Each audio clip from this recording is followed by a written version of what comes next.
नमस्कार, स्वागत है आपका इंडिया न्यूज़ के डिजिटल प्लेटफॉर्म पर। मैं हूं आपके साथ अतुल प्रताप सिंह। पानीपत का जो दरिंदा था वो आखिरकार गिरफ्तार हुआ। कुछ पहले गिरफ्तारियां हुई थी, लेकिन जो पूरे गिरोह का सरगना था उसको पुलिस ने एक लंबी तफ्तीश के बाद, बड़ी रेकी करने के साथ, बहुत मुखबिरी के साथ उसकी जानकारी इकट्ठी करने के बाद आखिरकार गिरफ्तार किया।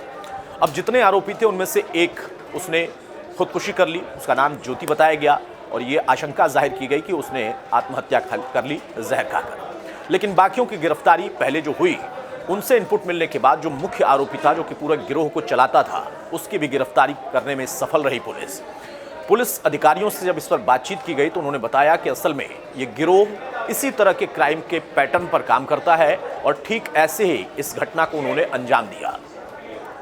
एक परिवार के पास रात के अंधेरे में पहुंचता है और उसके बाद उस परिवार को बंधक बना लेता है। उस परिवार के साथ जमकर मारपीट की जाती है। जो उस घर के पुरुष सदस्य थे, यानी जिन महिलाओं के साथ दुराचार किया गया, उनके जो पति थे, उनके हाथ पांव बांध दिए गए और फिर उनको साथ जमकर मारपीट भी की गई। और फिर पूरी रात इन दरिंदों ने जमकर दरिंदगी की उन महिलाओं से, और उस मारपीट में एक महिला की जान भी चली गई।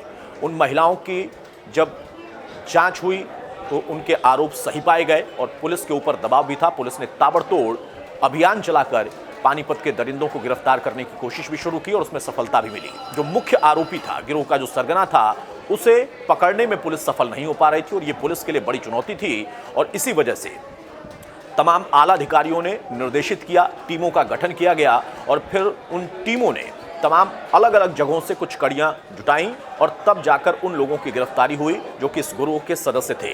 लेकिन जो मुख्य गिरोह का संचालक था, सरगना था, वो बेहद शातिर दिखाई दिया, शातिर निकला और वो वहां से फरार होने में कामयाब रहा। पुलिस लगातार उसको पीछे ट्रैक कर रही थी, लेकिन जब भी पुलिस उसके करीब पहुंचती वो दांव देकर फिर से वहां से निकल जाता। लेकिन आखिरकार जो मुजरिम था, जिसके ऊपर इस तरीके के घिनौने कृत्य को अंजाम देने का या इस तरह के गिरोह को चलाने का आरोप था, वो पुलिस के शिकंजे में आया।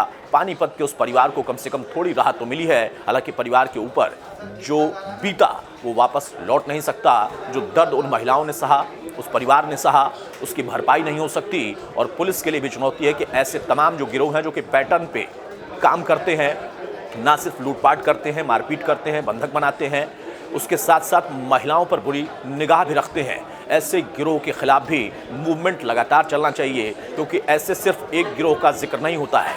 जब हमने देखा कि कई घटनाओं को अगर जोड़िए तो ऐसे छोटे छोटे कई गिरोह हैं जो कि कस्बों पे, हाईवेज पे निगाह रखते हैं और वो क्राइम की वारदात को वहीं पर अंजाम देते हैं। खासतौर से हमने पिछले दिनों कई बार घटनाएं देखी हैं कि चलती गाड़ी को अचानक से रोका गया, किसी तरीके से उनको फंसाया गया और फिर हाईवे पर ऐसी वारदातों को अंजाम दिया गया। हाईवे से लेकर गाँव तक, डेरों तक ऐसे गिरोह सक्रिय है। पुलिस के अधिकारी ये कह रहे हैं कि इनके लिए एक नया मूवमेंट चलाना होगा, इन पर निगाह रखनी होगी।